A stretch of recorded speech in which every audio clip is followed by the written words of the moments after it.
अराजी record centre Burewala के मुलाजमीन ने मतालबात के हक में दफ्तर की तालाबंदी करके काम छोड़कर हड़ताल कर दी। दफ्तर की तालाबंदी से साइलिन को शदीद मुश्किलात का सामना करना पड़ रहा है। पंजाब के दीगर शहरों की तरह बुरेवाला में भी अराजी रिकॉर्ड सेंटर के मुलाजमीन ने मतालबात के हक में काम छोड़कर हड़ताल कर दी और दफ्तर की मुकम्मल तालाबंदी भी कर दी।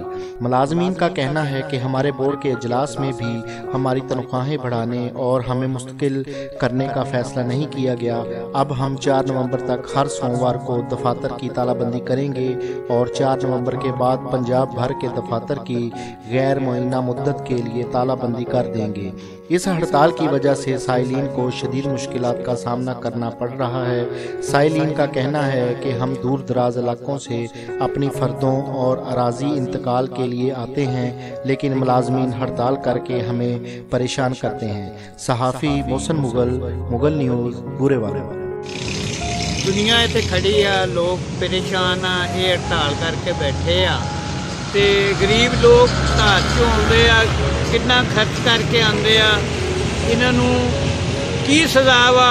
गौरमेंट ने तनख्वाह देनी आ, गरीब लोगों का की इत्थे गुनाह वा? पैसे लैंदे आ, काम करदे आ, पैसे नहीं दिंदा जेड़ा उन्होंने कह दिंदे आ जी अज तेरी चेटी नहीं बनी जी, अज तेरा नंबर ही नहीं, उन्होंने वापस मोड़ दिंदे आ। जेड़ा बंदा पैसे दिंदा वा उहदा काम कर दिंदे आ। लिहाजा लोग वेख लो, जिहड़े लोग दलील होंदे आ, इन्हां दा कोई अगा पिछा नहीं गा, बिल्कुल कोई नहीं सुनता पिया इन्हां दी। ऐसी किहड़ी गल हैगी आ कि अपना कोई भी इन्हां दा अफसर नहीं उत्तों देखण वाला। ਲੱਖਾਂ रुपया ना पैसे ला के लोगों के इंतकाल करते हैं, ਲੱਖਾਂ रुपया ना रिश्वत लेंदे आ, ਲੱਖਾਂ रुपया ना कोई 10-20 हज़ार 5,000 तो नहीं ये खलोंदे, ਲੱਖਾਂ रुपया ना ये आपदा रिश्वत लैके काम करते हैं। जदों दिल करता गेट बंद कर देंगे आ, लोग जेड़े आ दलील हो के मुड़े जाते।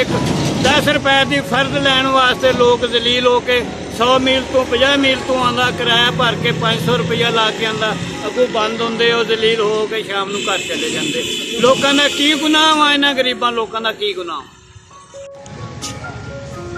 509 भी चो आए जे फर्द लैन वास्ते इत्थे इन्हां दे बगैर पुछो दस्यो इन्हां दी हड़ताल शुरू हो जाती है।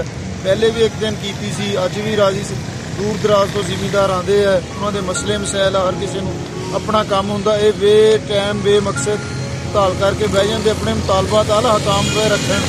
लेकिन जिमीदारों का किसानों का की कसूर है? उन्होंने तो जलील न करन, कोई कितों काम छड्ड है, किसी का कोई पेशी का मसला, किसी का कोई केस होंदा, उन्हें जरूरी फर्दा देनियां होंदियां, कागजात जरूरी उन्होंने चाहिए होंगे, लेकिन ये मनमानी करके हड़ताल करके बह जाते।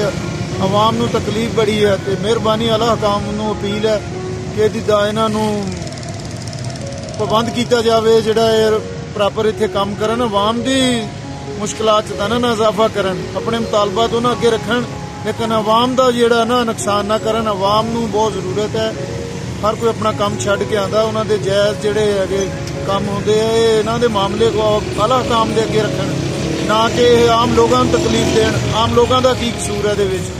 ते डीसी साहब वास्ते भी उन्होंने साडी गुजारिश है कि मेहरबानी करके सर इन्हां नूं हल कराया जाए मसले नूं, आवाम की मुश्किलात च इजाफा ना करे। एक बंदे को दूर दराज तो आए थे, बुजुर्ग एक आए ने रावलपिंडी तो आए, उन्होंने जमीन इतने डैम के सिलसिले तो उन्होंने बेचारे मुश्किलात का शिकार ने, लेकिन इन्हों की मनमानी ना चलन दी जाए। मेहरबानी आवाम का जिमीदारों का की कसूर आ, इन्हों का ख्याल किया जाए। लिहाजा DCO साहब से अपील है, जीरेवाला साहब नूं अपील है, मेहरबानी करके मसला हल करवाओ, बड़ी मुश्किलात ने। भाईजान 2 दफा आए हैं, अगे भी आए हैं बुध वाले दिन, उस दिन भी दसते भी अज हड़ताल है।